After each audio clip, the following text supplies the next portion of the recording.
स्वागत है आपका मेरे चैनल में। तो आज की कहानी है राजा प्रसेनजीत की चतुराई। बहुत ही रोचक कहानी। तो मेरी कहानी को सुनने से पहले मेरे चैनल को लाइक करें, सब्सक्राइब करें और शेयर करें। तो आइए चलते हैं कहानी की तरफ।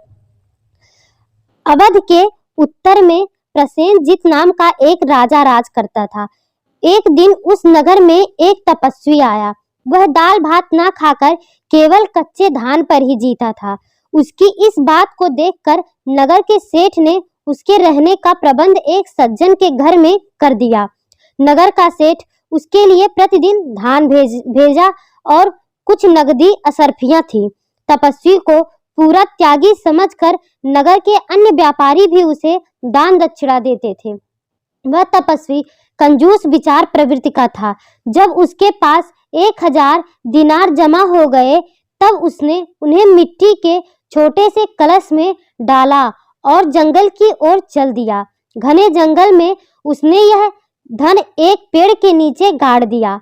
वह प्रतिदिन जंगल में यह देखने जाता कि कहीं वह धन चुराया तो नहीं गया।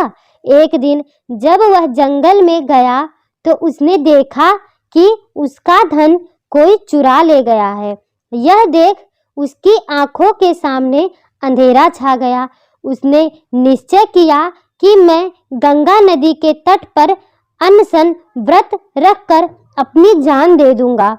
यह बात जब नगर के सेठ को पता चली तो वह वहां के अन्य लोगों से सुनी तो वे उसके पास आए।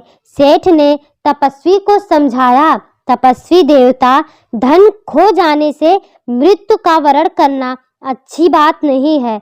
धन दौलत तो धूप छाह के समान है, अतः इसके लिए इतना शोक करना व्यर्थ है।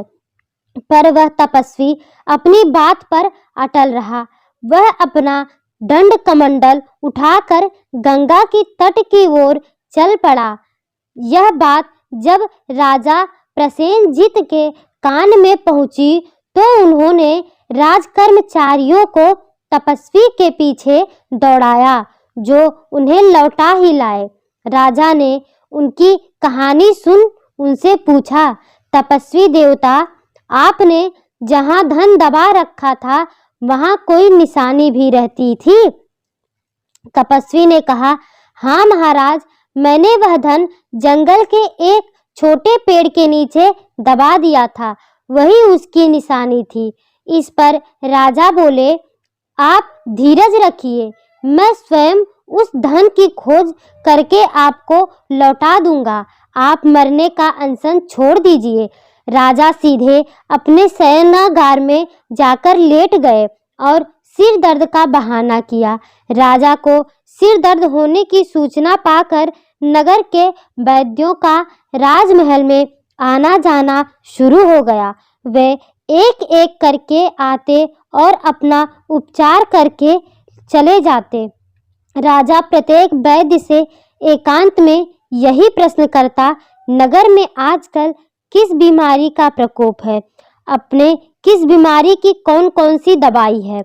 वैद्य भी राजा के प्रश्न का उत्तर देता और विदा हो जाता। एक वैद्य ने राजा को बताया, मेरा एक रोगी मात्रदत्त का व्यापारी है जो 2 दिन से उसका दिमाग ठिकाने नहीं है।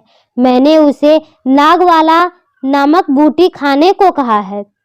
यह सुनकर राजा ने उस व्यापारी को अपने पास बुलाया।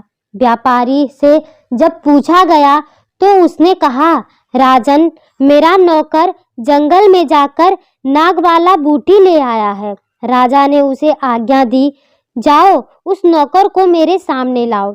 सरकारी कर्मचारी दौड़ पड़े। राजा ने मात्रदत्त के नौकर से कहा, तुमने मालिक के लिए जंगल से नागवाला बूटी उखाड़ कर लाते समय जो दीनारों से भरा कलश खोद निकाला है उसे तुरंत लाओ, नहीं तो अपने पाप का दंड पाने के लिए तैयार हो जाओ। नौकर डर के मारे थर थर कांपने लगा। वह राजा से बोला, हाँ महाराज, मैंने घोर अपराध किया है। महाराज, मैंने ही वह निकाला है। मुझे तपस्वी का दबाया कलश मिल गया। मेरे मन में बेईमानी घुस आई थी। मैंने उसे छुपा दिया था। मैं अभी दीनारों से भरे कलश को लेकर आता हूँ। यह कहकर वह वहां से भागा भागा अपने घर गया।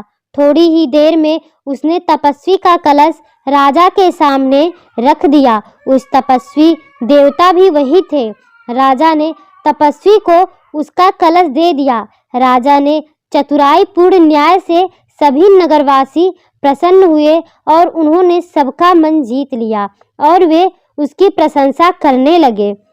तो आज की कहानी यहीं तक। आशा करती हूँ यह कहानी आप लोगों को जरूर अच्छी लगी होगी और ऐसी ही रोचक कहानियों को सुनने के लिए मेरे चैनल को लाइक करें, सब्सक्राइब करें और शेयर जरूर करें।